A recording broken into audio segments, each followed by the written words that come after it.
Glória a Deus. Queridos, como se trata de uma festa comemorativa, aproveitando para parabenizar a Semiadap pelos 60 anos de existência, eu quero ler um texto muito conhecido, mas tratando do privilégio que nós temos como gentios. Efésios capítulo 2, versículos 11 ao 16, tem um texto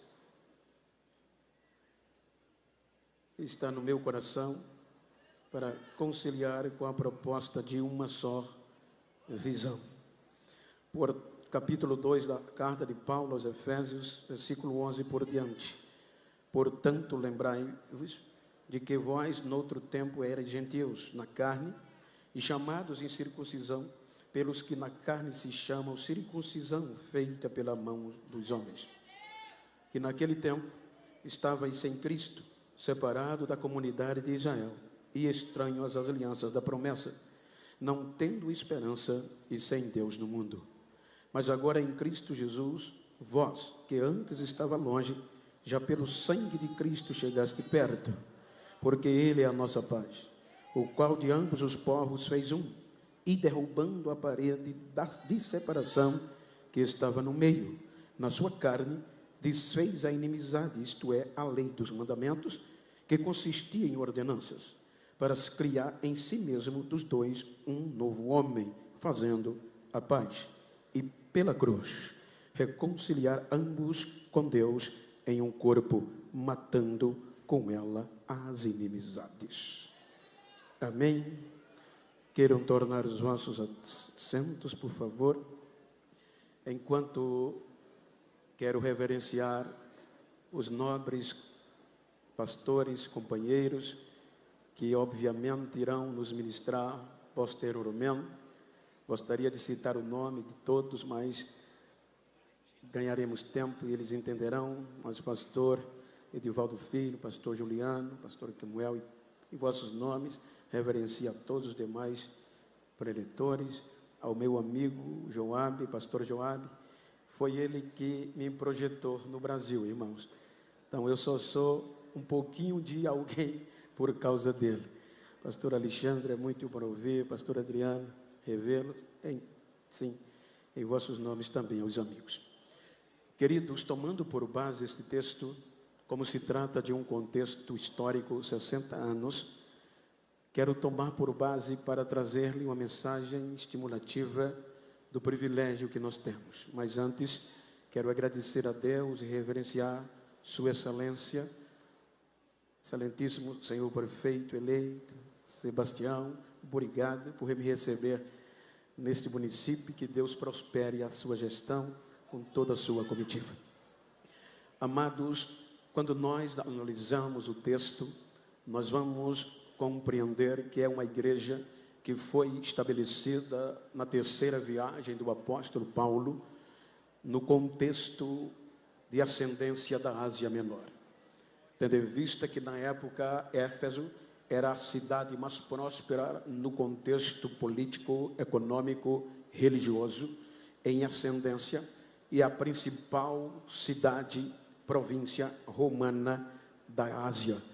Então, por volta dos anos 52 a 53, o apóstolo Paulo chega em Éfeso, debaixo de um poder tremendo, estabelece a igreja, e que seja uma figura de palavras, mas está escrito que aquela igreja fez com que toda a Ásia ouvissem o Evangelho.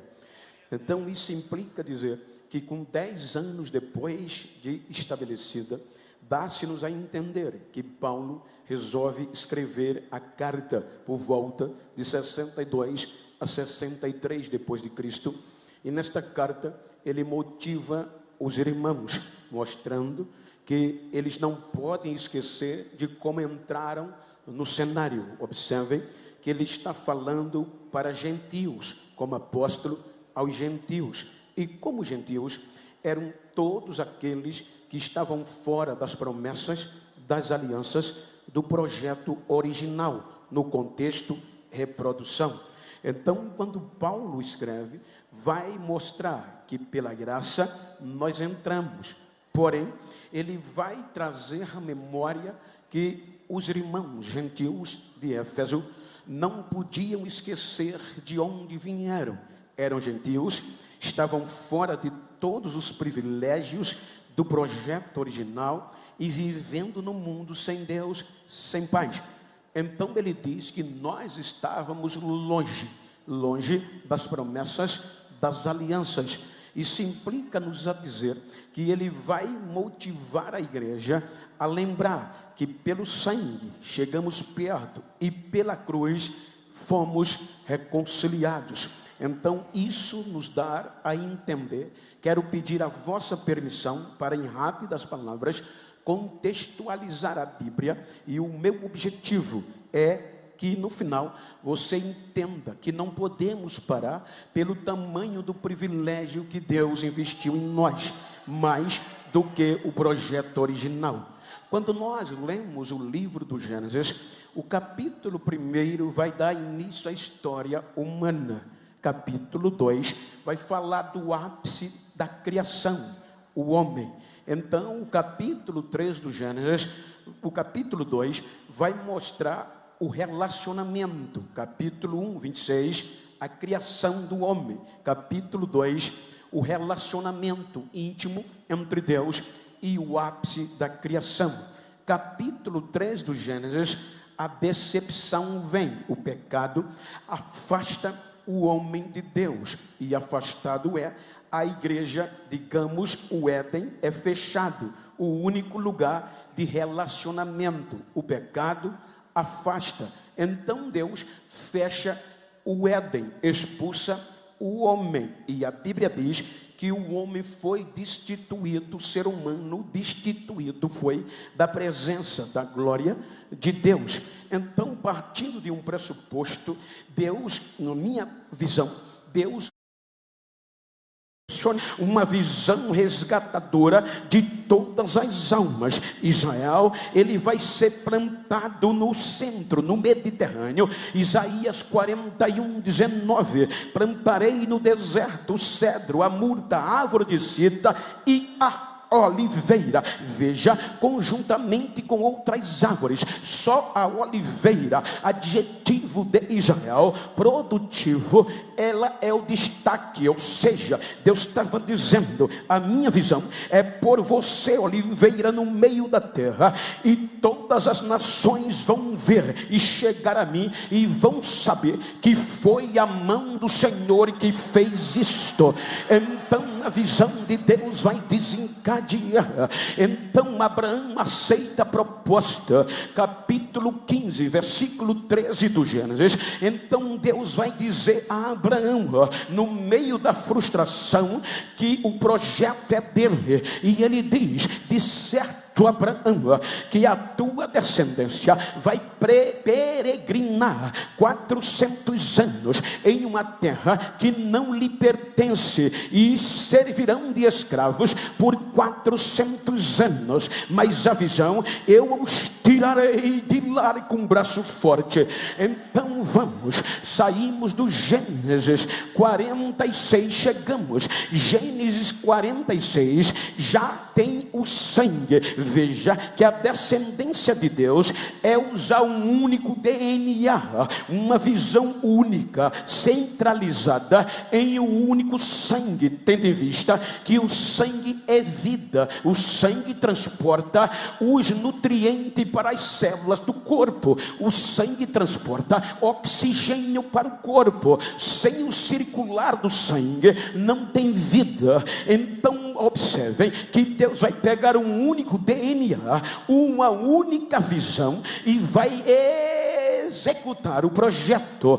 Aí Abraão gera Isaac, Isaac a Jacó. Gênesis 46, 26 diz o texto que das entranhas do projeto original 66 almas descem ao Egito, exceto quando nós colocamos Jacó, José e os seus 2 filhos, 70 almas descem ao Egito. Então no Egito os irmãos vão observar que vai desenvolver o projeto para cumprir Gênesis 15, 13. O projeto vai crescendo, o projeto é unido, o projeto tem um nome agora, uma referência: povo descendente de Abraão, e um Deus de Abraão, de Isaac e de Jacó, em uma só visão. Então, quando o projeto desenvolve, vem o êxodo. Os patriarcas morreram. O êxodo diz que veio um faraó que não conhecia a história de José e se assustou pela unidade do projeto, a visão do projeto de crescimento, pastor Felipe. Então o que é que Faraó faz? Vamos diminuir, porque este povo está crescendo, está maior que nós egípcios. Como faz Faraó? Vamos aumentar a carga de trabalho, porque assim os homens não vão ter tempo para as mulheres, e se não tem tempo, não vai criar, não vai procriar menino, homem, e o projeto falirá. Mas quanto mais trabalhava, mais os hebreus cresciam, mais o projeto avançava em uma única visão. Então, quando ele percebe que não tem êxito, ele vai mudar a estratégia. Então ele determina eliminar a corrente. Nascimento, nasceu um menino, as parteiras têm ordem para denegrir, para matar, mas mesmo assim não tinha como, o projeto crescia, era uma visão só. Então as parteiras são questionadas: não tem como parar, são diferentes das egípcias. Projeto de Deus é diferente dos egípcios, do mundo. Elas são mais resistentes, são mais fortes. Então ele resolve estabelecer um edito nacional, independente de cargo, de posição. Ele determina que todos os justa, era a ordem, está cumprindo o decreto, ninguém vai interferir. Ela joga o menino no Nilo, mas Miriam fica de longe, e a visão é uma só. Pela lógica, eu já naveguei algumas vezes no rio Nilo, era que o vento do Nilo, mesmo no alto de Gozen, fosse empurrando para alto rio. Mas não, como a visão vem de cima, o vento obedece, o vento vai empurrando o cestinho por um inocente e vai direto para o balneário da filha de Faraó. Era balneário fechado, era local preservado e privativo. O cestinho encalha, e justamente naquele dia ela vai se banhar. As moças veem o cesto, o menino chora. Quando elas pegam o cesto, já identifica pela lei, olha para dentro e diz: esse menino é crente, tem cara de hebreu, esse menino é da visão única, é dos hebreus.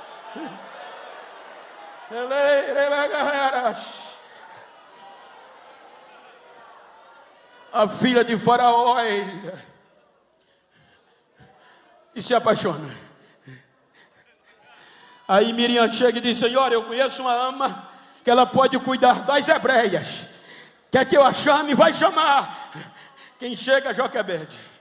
Olha a visão, vai movendo o projeto. Aí quando Joquebede chega, a filha de Faraó pega Moisés e entrega ela e diz: cria ele para mim até que eu mande chamar, e eu vou te dar um bom salário. Já sai com carteira assinada. E agora Faraó, que queria parar a visão, ele agora é quem vai sustentar o projeto, ele agora é quem vai investir no projeto, ele agora é quem vai patrocinar o projeto. Por meio dele, Deus tira o povo do Egito. Em síntese,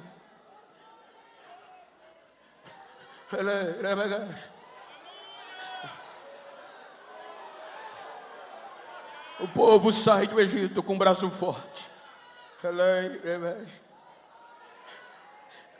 Capítulo 19 do Êxodo. 3 meses Deus para o povo. Capítulo 24 do Êxodo, versículo 3. Deus faz uma proposta para conduzir o projeto na sua visão, e o povo diz que está de acordo. Aí entra o poder do sangue. Os irmãos vão te convir, arqueologicamente, quem já foi no Museu do Egito você vai ver que uma estátua de Ramsés II, um dos faraós, e o poder da cruz começa dentro do Egito.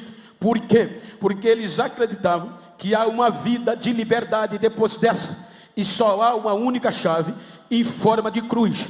Por isso que na estátua dele, cada egípcio que morria segurava uma chave em forma de cruz. O Ramsés II, ele está com 2 chaves em cada mão. Na cabeça da chave é redondo, significando o delta do Nilo. O corpo da chave e o transversal forma uma cruz, é o mapa do Egito. Quando você vê aqui que Deus agora vai proferir as bênçãos aos filhos de José no Egito, a prática era conhecida. Quando Jacó vai abençoar Manassés e Efraim, ele vai usar, veja que não é acepção. Quando nós olhamos na visão crítica, é acepção, escolher alguém de forma contrária, mas não, ele cruza os braços, e tudo que cruza, cruz. Ele ministra a bênção com base na cruz, na cabeça dos meninos. Quando nós vamos ouvir e ver, Êxodo diz que Deus vai conduzir o povo de dia, uma coluna de fogo, vertical, de noite, uma coluna de fogo na vertical para lhe iluminar, no dia, uma coluna de nuvem na horizontal. Vertical, horizontal, cruz. Quando Deus tira o povo do Egito, de um lado está o Egito, do outro está a terra prometida, mas no meio tem o mar vermelho. Quer chegar, tem que cruzar, tem que passar pela cruz. Então vá olhando que quando chega no 24, vai ver uma aliança. E agora precisava Deus, como esta geração que saiu do Egito não tem relacionamento, precisava o sangue para justificar a visão. Então Moisés mata um novilho, asperge sobre o povo sangue, metade no altar, metade na bacia, e joga o jovem, uma geração futura, para um sacrifício de paz, aliança de sangue. Já que tem aliança, aí Deus diz: agora eu vou descer de novo e vou ser adorado pelos os seres humanos. Aí vem o 25 do Êxodo, aí Deus vai trabalhar, capítulo 25, Deus diz: já que não tem mais o Éden de Adão, vou estabelecer geográfico um lugar para eu descer, ser adorado. E este único povo, o único povo privilegiado, judeus, gentios, estão fora. Então Deus começa o capítulo 25 do Êxodo fazendo as instruções do tabernáculo. 15 capítulos depois, Êxodo 40, versículo 33, Moisés acabou a obra do tabernáculo e faz um culto. E quando faz o culto, desde o recomeço, isto não acontecia só para Israel. A glória, a nuvem desce e o tabernáculo é cheio da glória de Deus, que nem Moisés podia entrar, porque a glória de Deus encheu o tabernáculo. Quer dizer que a glória de Deus encheu a terra e aquela geração. Saímos do Êxodo, vamos para Levítico. Aí Deus quer uma aliança duradoura, conservada e irrevogável. Levítico capítulo 2, versículo 13, disse Deus aos obreiros, hoje aos convencionais, disse Deus: olha, todas as ofertas que o povo trouxer de cereal, de alimento, não esqueça de colocar o sal da aliança, do concerto do Senhor.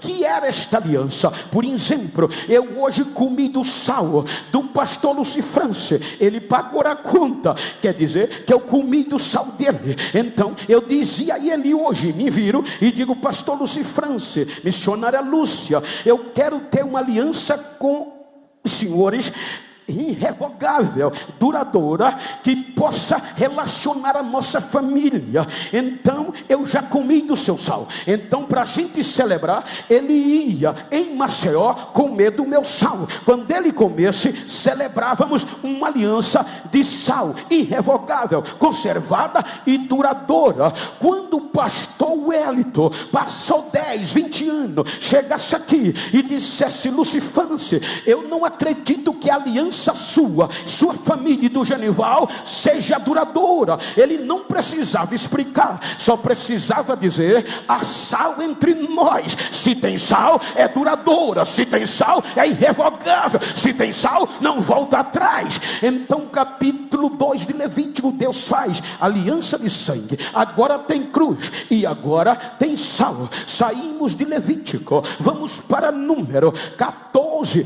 Esta geração decepciona. A geração que saiu do Egito perde a visão e tem medo dos espias. Aí Deus entra e diz: Moisés, sem visão não dá. Se a visão for distorcida, não anda. Então esta geração, ela não vai entrar no repouso. Mas eu não vou desistir. Tem uma aliança. Vou usar uma geração que saiu de 20 anos para baixo. Aí saímos de Número 14, vamos para Número 18, 19. Aí Deus vai falar para esta geração que agora, quando vocês fizerem sacrifício, não esqueça de uma aliança para vós, para os vossos filhos, para ti, para os filhos das vossas filhas e as vossas filhas, descendência, ou seja, vossa, estatuto perpétuo de sal. Então Deus restabelece. Então esta geração vai cruzar o mar vermelho. Esta geração vai promover vitória. Esta geração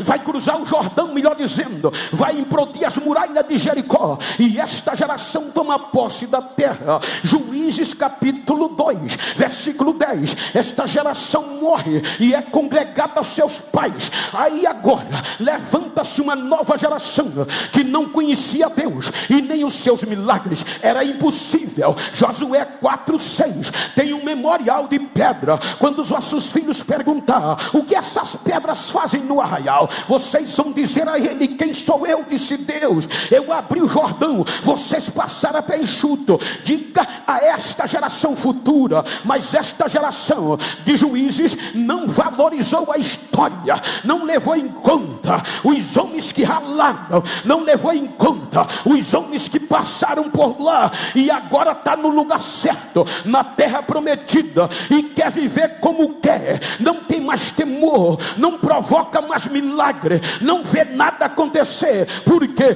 cada um andava do jeito que queria. Esquecer a história. Por exemplo, são 60 anos. Esses 60 anos não foram só mídia, nem glamour, nem de aplauso, mas 60 anos foi de joelho, de poder de Deus, de simplicidade e de poder de glória. O perigo da nossa geração é esquecer pelas facilidades. Não precisa mais orar, é só uma tecla. Não precisa mais jejuar. Tudo bem, é bom, é fácil, é bonito, mas os cultos são frios. Jesus não batiza, não tem ressurreição. Cadê a geração que via Jesus ressuscitar morto, via Jesus batizar? Ainda tem uma geração sobrevivente.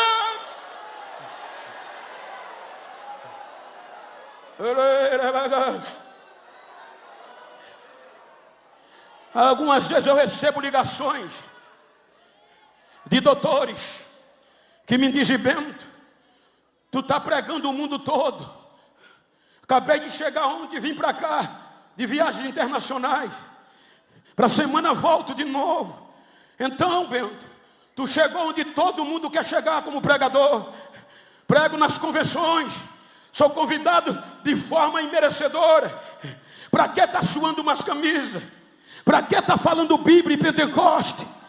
Prega coach, é bonito, motivador, pastor Juliano, mas eu acho lindo, mas não provoca esse negocinho bom que a gente tem e é acostumado. Continue pregando bonito. Eu vou continuar pregando Bíblia, vou continuar pregando Pentecoste, porque ainda tem uma geração sobrevivente, ainda tem uma geração que guarda a história. Deixa eu ouvir o barulho desta geração sobrevivente. Deixa eu ouvir.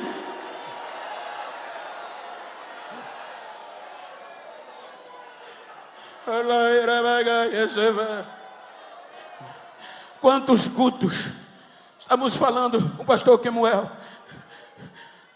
A gente não via os deficientes físicos entrar na igreja, não dava 5 minutos, saía curado. Quantas vezes os nossos olhos não viram família desesperada entrar com pessoas mortas, e o pastor dizia à igreja: agora é a nossa hora. Não dava 10 minutos, a família saía crente e o morto ressuscitado dando glória a Jesus. Olha para quem está ao teu lado e diga: essa é a nossa história. Se você não gostar de barulho, vai para casa agora, que hoje o fogo vai descer.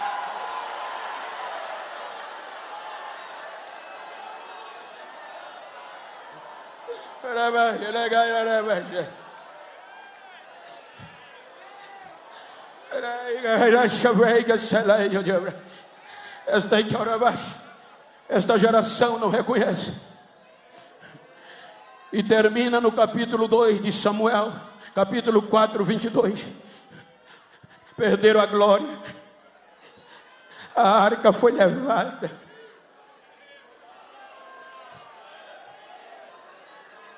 Agora tem guerra, mas não tem mais a glória. A vergonha e a derrota vem. Porque esta visão não depende só do homem, ela é baseada no projeto original. Unidade é uma visão só que move o projeto. 20 anos sem a glória. Aí Deus levanta a geração de Davi e coloca Davi sobre todo o reino. Aí eu, conjecturando, Davi senta um dia e diz: eu tenho a coroa, eu tenho vestes reais, eu tenho um cargo, sou importante, tenho o poder de Davi de matar, mas está faltando alguma coisa. A glória de Deus, a arca, está abandonada. A geração de Davi vai trazer a arca para Jerusalém. Quando a arca vai entrar em Jerusalém, de forma correta, os adoradores adorando, os cantores cantando, os sacerdotes derramando sangue de sacrifício, a glória, os hinos cantados eram originais, não eram só motivacionais, eram letras de história. Aí a Bíblia diz que quando a arca vai entrando em Jerusalém, a maior autoridade do culto, política, o rei Davi perde o controle, o decoro e quebra protocolo. Ele começa a saltar, ele começa a pular, ele começa a dançar, ele rasga as vestes. Quem estava frio dizia: o rei está doido, está agindo como um vadio. Não é vadio não, filho. É quando o culto tem glória, não tem cargo, não tem patente, que protocolo não seja quebrado. Quando a presença de Deus está, protocolo tem que cair por terra e Deus ser adorado.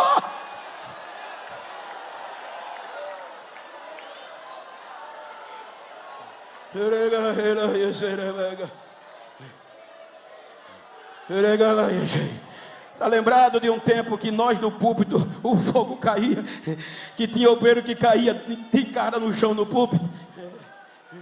A glória de Deus quebra protocolo das patentes. Davi passa, vem a geração de Salomão. E Salomão agrada a Deus, mas deixa-se levar pelos interesses diplomáticos e matrimoniais e quebra a aliança. Aí Deus diz: a visão não é mais a mesma. Ele agora oprimia os povos do norte para sustentar a grandeza do rei com altos impostos. Aí Deus disse: não é a minha visão, vou rasgar o reino, vou dividir. Ele morre, Roboão assume. Aí os representantes do norte vão a ele pedir para abaixar os impostos. Teu pai aumentou demais. Ele diz: não, se meu pai aumentou, foi duro, eu vou cobrar mais ainda, vou ser mais duro. Aí 10 tribos, liderada por Jeroboão, descendente de Efraim, leva 10 tribos para o norte, e as duas, Judá e Benjamim, fica no sul, dinastia davídica. Então a partir daqui a visão já não é uma. Os do norte não se relacionavam com o do sul, e agora a guerra entra o próprio projeto. E igreja dividida, não há visão de Deus nela. Tem que ser uma única visão.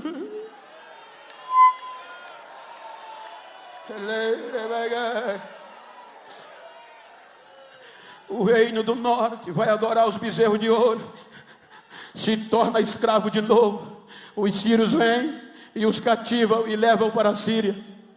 As duas tribos do norte, do sul, Deus vai usar, porque o norte não ouviu Oséias, o norte não ouviu Amós. Aí o sul, Deus manda Isaías, e o povo não ouve Isaías. Quando o povo não ouve Isaías,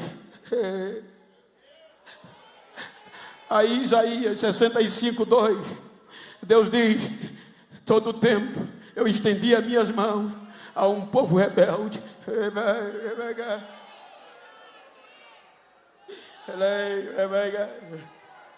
Aí é quando Deus olha para os gentios e diz: eu vou usar um povo que não me conhece, que não chama por mim, e vou colocar ciúme em vocês. Deus usa Jeremias, mas o povo do sul não ouve, e o projeto agora é levado cativo para a Babilônia. Aquele palco Jerusalém de glória, de louvor, o único lugar na face da terra que Deus descia e era adorado. Jeremias 52, versículo 13: Nabuzaradã queima e destrói a cidade. Agora a base do projeto, a base missionária de Jerusalém é destruída e queimada a fogo, pastor Douglas. A vergonha vem, o mato cresce, as raposas habitam, os animais habitam. Aí o rei Nabucodonosor fica sabendo que Jeremias profetizou a sua vitória e quer gratificá-lo, manda chamá-lo. Jeremias está onde? Está no meio da vergonha, da miséria e dos entulhos, não tem mais esperança. Aí disse: vá chamar ele e diga a ele que ele não vai vir como escravo, meu convidado especial, vou cuidar dele. Tudo que um profeta queria. Quando o mensageiro faz a proposta a Jeremias, ele diz: não posso ir. Eu quero acreditar que o mensageiro disse: rapaz, você está doido? O que é que você vai fazer aqui? Só tem mato, só tem cinza, só tem miséria, só tem pobreza. Ele disse: mas eu não posso ir. O que é que você vai ficar fazendo? Vou continuar pregando que ainda há esperança, ainda há esperança, ainda há esperança para a terra que foi queimada.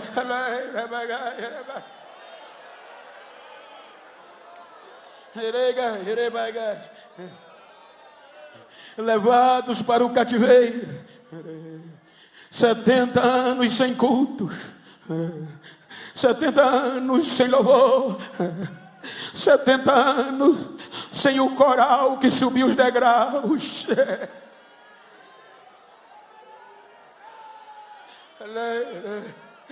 A crise veio e eles começaram a perder a esperança. Olhavam um para o outro e diziam: Ezequiel 37, o Senhor esqueceu de nós, o Senhor nos sepultou. Quando eu fiz história dos hebreus, o meu professor disse que durante esses 70 anos, quando morria um dos filhos dos judeus, ele ainda tinha esperança de retornar pelo renovo espiritual. Aí quando morria, eles não sepultavam, ele pegava os cadáveres do ente querido e pagava alguém para levar no vale. As pessoas chegavam no vale, deixavam os cadáveres dos hebreus, e a família ficava de longe 50 metros, que era o que permitia a lei. Então o pai ficava na frente, porque eles diziam: 3 dias a putrefação não destrói ele, e Deus pode trazer avivamento. Primeiro dia, eles ficavam 50 metros, o corvo vinha, arrancava o globo ocular do cadáver, dilacerava a massa cefálica, furava os tímpanos e dilacerava o cérebro. Então terminava o primeiro dia, o pai dizia: ainda restam 2 dias no cativeiro e no vale, e cada dia iam trazendo o cadáver. No segundo dia eles vinham por volta de meio-dia, a águia rasgava o ventre do morto, comia as vísceras, comia os órgãos internos, só deixava a carcaça e o esqueleto. O pai olhava para a família e dizia: tem esperança, falta uma noite e um dia. Quando era para a noite, eles iam para casa, as hienas chegavam e comiam o resto de putrefação, só deixava o esqueleto. Terceiro e último dia, o esqueleto estava lá, ainda há esperança, ainda tem tutano, os ossos não estão secos. Então, por volta de 11, o quebra-tosso desce, o quebra-tosso quebra todos os ossos e come o tutano, e aí, com isso, o vale ia se enchendo de caco de ossos. Então o vento no deserto vinha e trazia areia, e a areia ia sepultando os ossos. Então quando eles voltavam com mais cadáveres, os ossos já estavam cobertos, e ele dizia: fomos sepultados, fomos sepultados.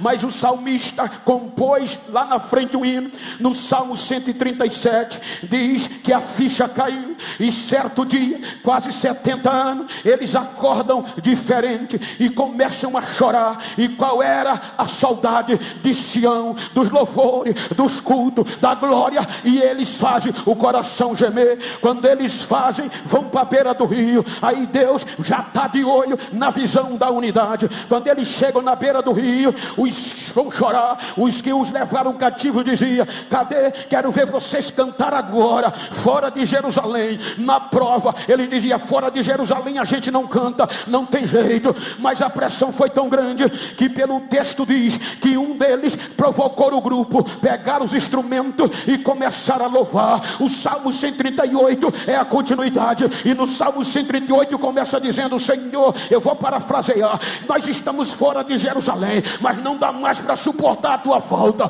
nós vamos pegar fogo agora. Aí diz o Salmo 138: Senhor, só a ti cantaremos louvores na presença dos deuses inimigos. A ti vamos adorar, vamos adorar, vamos adorar, vamos adorar. Pega os instrumentos e adora. Quando adoram,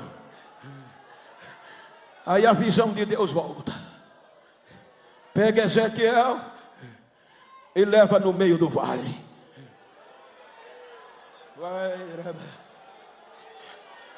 E o vale estava cheio de ossos, cacos secos, sem tutano, sem vida. Filho do homem, será que o projeto ainda anda?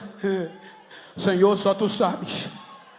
Profetiza, filho do homem, e diz um recado meu a eles: eu vou trazer carne, eu vou trazer nervo, vou trazer tendões, vou estender pele e vou enchê-los do meu espírito, e eles voltarão a viver. Profetiza: ossos secos, ouvir a voz do Senhor. Vento norte, vento sul, vento leste, vento oeste começa a soprar, a areia vai saindo e os cacos vão ressurgindo do atual sepulcro. Deus disse: eu vou abrir a sepultura, vou tirá-los de lá. Cada osso vai grudar no seu próprio osso, não colide, não bate no outro. Daqui tem um exército do esqueleto reformado. Deus diz: isto é a casa de Israel, filho do homem. Diz a eles que agora eu vou encher, eles estão sem vida. Profetiza: o meu espírito eu vou encher, e vocês reviverão, e vocês reviverão. O projeto vai andar.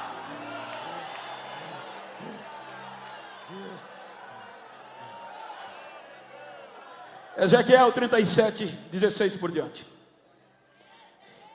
Tem vida, está cheio. Mas Ezequiel vai ali no mato e corta um pedaço de madeira e escreve neste pedaço: Efraim por José e toda a casa de Israel e suas companheiras. Pega outro pedaço de madeira, Ezequiel, e escreve: Judá por Judá e toda a casa de Judá e seus companheiros. E gruda um no outro, cruz.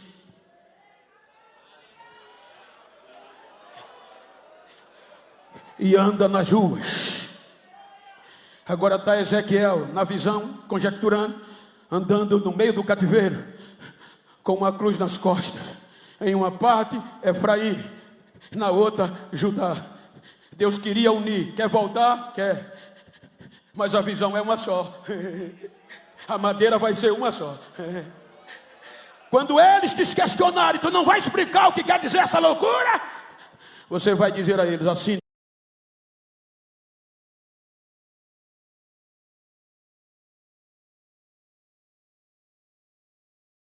é uma madeira só, é uma visão só que nos move.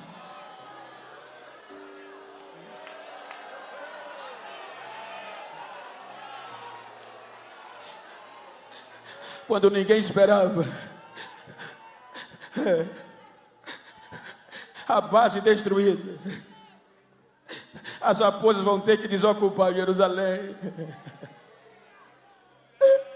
As nações que achavam que a igreja tinha falido vão ter que engolir. E começam a dizer: grandes coisas fez o Senhor. Agora estão voltando com os instrumentos de adoração. Aí eles acham tão lindo que vem o hino do Salmo 126. Quando o Senhor restaurou a nossa sorte e nos trouxe de volta do cativeiro, parecia um sonho, a nossa boca se encheu de riso e a nossa língua de um cântico novo. Quem não acreditava mais tinha que engolir e dizer: grandes coisas fez o Senhor a estes. É o projeto, é dele, o projeto é dele.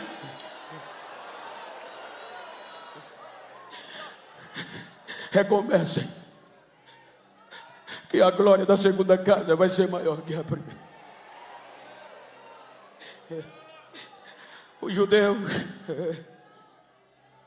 recomeçam 430 anos antes de Cristo. O último profeta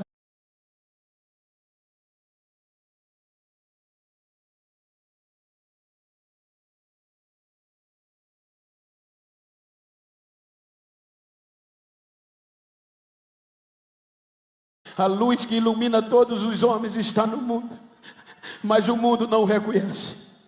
Mas houve um homem, não era luz, mas veio para testificar da luz, para que todos crescem nele por meio dele. Ele era João. A luz que ilumina todos os homens brilhou, mas as trevas os desprezou. Ele veio para os que eram seus, e os seus não receberam. Ele é rejeitado.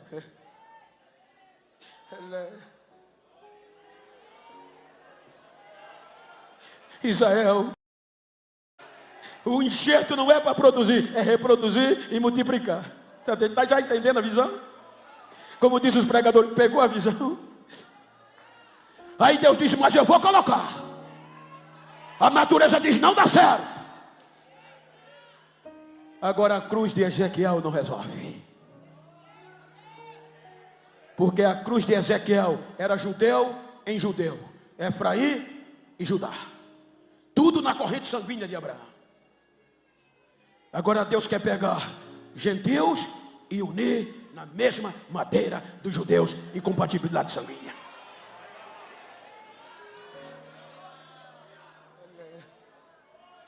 Aí Romanos 8:31, se Deus é por nós, aquele que nem a mesmo seu próprio filho poupou, antes nos entregou para morrer por nós, ou antes que ressuscitasse.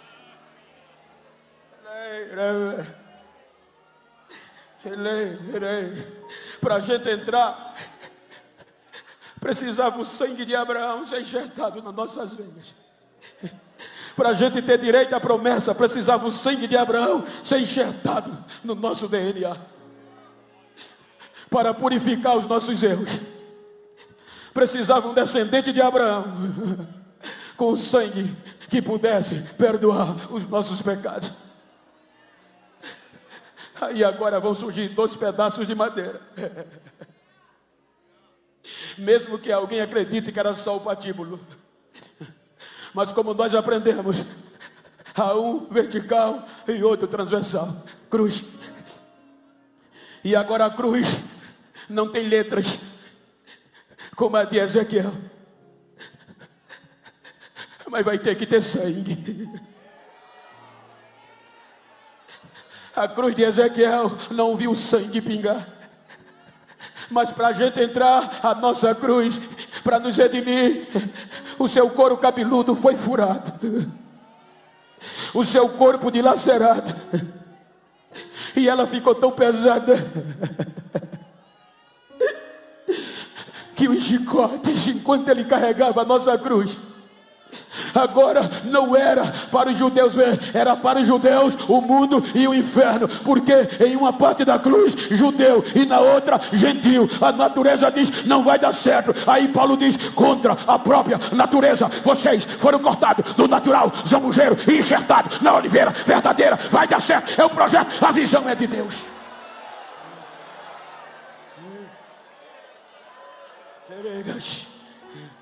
Jubileu, o mensageiro saía tocando a trombeta, ano de liberdade, nos mais altos montes. Escravo era livre. Agora o sangue corre, o chicote bate, e uma cruz cruzando Jerusalém para fora da cidade. Fora da cidade, no Gólgota, o lugar mais alto.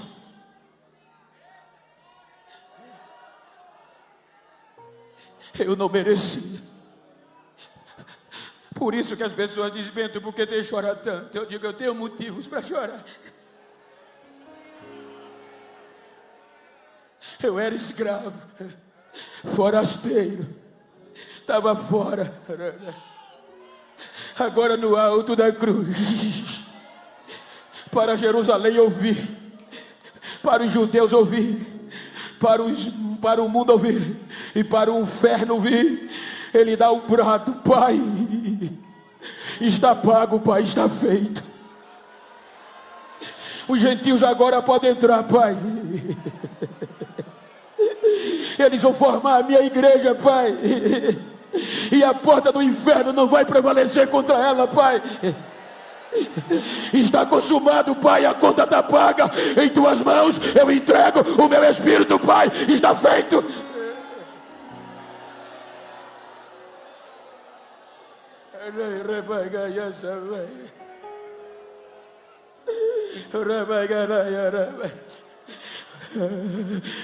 Sepultam até o terceiro dia. Não havia esperança para nós, mas na manhã do terceiro dia, Maria vai ao sepulcro, está vazio. Porque você está procurando entre os mortos aquele que já voltou a viver. Balança esse crente pentecostal que está do outro lado e diga a ele: levanta a cabeça, força, vamos continuar, porque a igreja não pode parar. Ele está vivo, ele está vivo, ele está vivo, ele continua vivo, ele está vivo.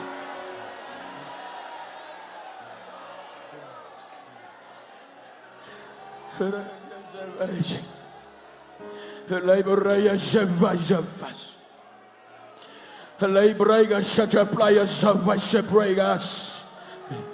Leindurega staxafares.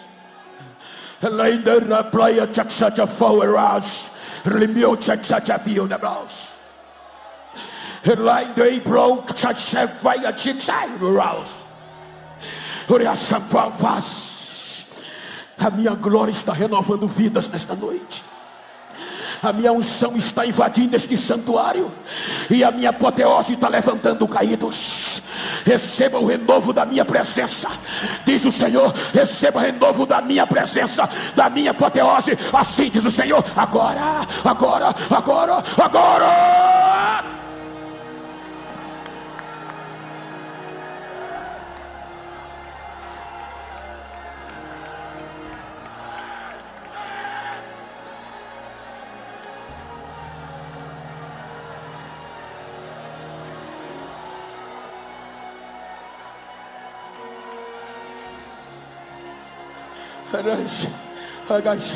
Agora o privilégio vai ser maior do que os judeus. Os judeus não teve o privilégio que nós temos. Por isso que nós temos motivo para rasgar a boca, a goela e dar glória a Ele. Quando Ele chega no céu, é condecorado, e Deus lhe dá um nome que é sobre todos os nomes, e ao seu nome todo joelho se dobrará e toda a língua confessará que Ele é o dono da igreja, é o Senhor, é o Senhor, é o Senhor. Aí ele diz: Pai, até aqui o Espírito Santo vai e volta, mas eu prometi à minha igreja que o Senhor vai derramar Ele, e não é para voltar, é para ficar com ela até o dia do arrebatamento, Pai. O que é que está acontecendo em Jerusalém? Pentecoste.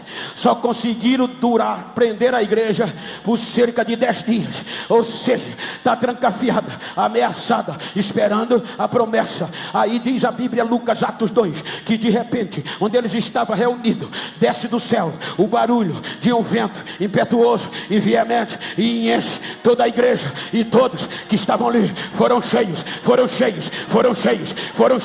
do Espírito Santo de Deus, e falava novas línguas, conforme o Espírito concedia que falasse. Naquele dia, o analfabeto Pedro, o ignorante Pedro, prega a primeira mensagem pentecostal. Quase 3.000 almas aceitaram a Jesus, e a igreja começa. Nem vai ter coliseu, não vai ter império, não vai ter sinédrio que vai parar a igreja. Ela é de uma visão em Cristo. Eu acho lindo. Olha aqui, se você não tem motivo, se nós não temos. Quando Paulo escreve ao gentio de Roma, capítulo 8, a partir do versículo 14, ele diz: pois todos que são filhos de Deus são guiados pelo Espírito. Está escrevendo para os gentios.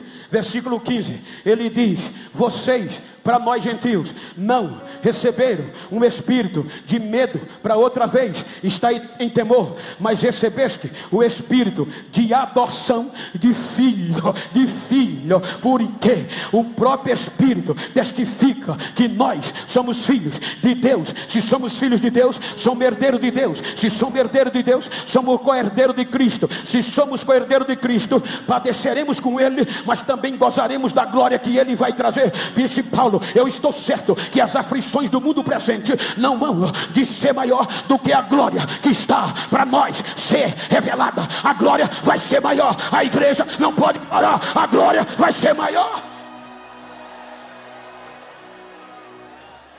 Lembrai-vos quem vocês eram. Nada. Vocês eram gentios, estavam no mundo, fora das alianças de Israel, do compromisso, vivendo sem Deus e sem paz. Vocês estavam longe, mas agora vocês que estavam longe, pelo sangue de Jesus, chegaram perto, porque Ele é a nossa paz, e dos dois Ele fez um, derrubando a parede, o muro que estava no meio. Pelo seu sangue Ele nos fez reconciliar pela cruz. Agora olha para quem está do lado e diga: não sou mais escravo, não sou forasteiro, agora eu sou filho. Agora eu sou filho, agora eu sou filho. E se seu filho tem privilégio, tem o direito. Escravo não tem direito, forasteiro não tem direito, mas filho tem, mais filho tem, mais filho tem. É por isso que 60 anos, 100 anos, o inferno não gosta, mas não pode parar, porque a igreja é movida por uma visão celestial.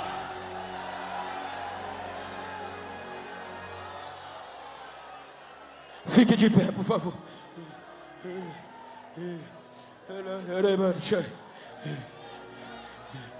Se você está perto de uma pessoa do mesmo sexo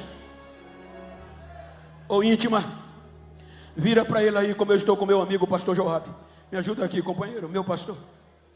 Olha para ele assim nos olhos. Se for íntimo ou do mesmo sexo, olha para mim não, olha para ele e diga: quero nem saber como chegou a comemoração dos 60 anos. Se esquecido, se o bagaço, se querendo desistir. Não quero saber. Quero saber como você vai sair. Diga: vou sair sabendo que sou privilegiado. Não sou mais escravo, não sou forasteiro, sou filho. Então me faz um favor, dá um recado para quem pensava que eu ia parar, que eu ia desistir. Diz a ele que vai ter que me engolir, que não dá para parar mais não. Tá no sangue, tá no sangue. Abraça ele, diga, tá no sangue.